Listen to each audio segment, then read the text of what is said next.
একটা জোক আছে না, যার কাছে যেটা কম সে সেটাই চায়। আমার কাছে তো মনে হয়েছিল আমার কাছে টাকাটা নেই, টাকাটাই দরকার, এটাই মনে হয় সব কিছু। হ্যাঁ, বাট অনেস্টলি স্পিকিং টাকাটা অনেক কিছু। আমি বিক্রমগড়ের কলোনিতে বড় হয়েছি।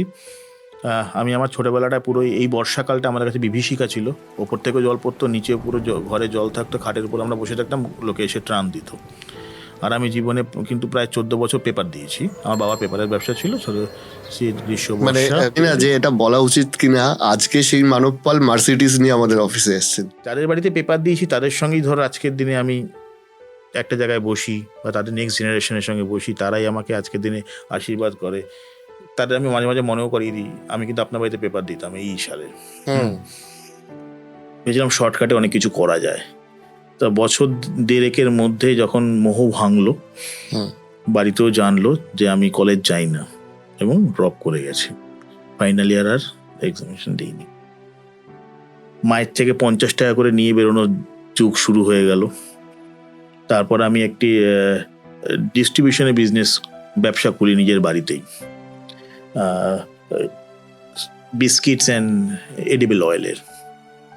ম্যাসিভলি বিজনেসটা ঝাড় খায়, মানে যেরকম রেটে ঝাড় খেয়েছিল মানে হয় না। শুধু ব্যবসায় লস হয়েছে তাই নয়, ভীষণ হিউমিলিয়েশনও হয়েছিল, যে অনেক কিছু হয়েছিল। মানে that was a very worse part of my life. হ্যাঁ, মানে ব্যবসা করা ওই সামান্য পুঁজি নিয়ে, এবং সেটাও মা বাবার থেকে সামান্য পুঁজি নেওয়া, সেটাও ডুবে গেল, শেষ। আমার বাবা উষা ফ্যাক্টরিতে 4th ক্লাস স্টাফ ছিলেন, ফলে আমরা ছোটবেলা থেকেই দেখে এসেছি বছরে 8 মাস ফ্যাক্টরি বন্ধ।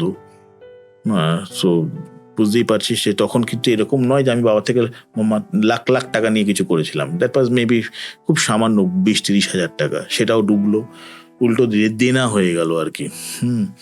সেখান থেকে তখন আমার এক কাজিন ব্রাদার, সে বললো যে যখন এবার তো গেছে, সব গেছে, এবার তুই আমার কাছে, সেই গড়িয়া মহামায়াতলায় কিছু কাজকর্ম করতো কনস্ট্রাকশন রিলেটেড, সে বললো তুই এখানে জয়েন কর।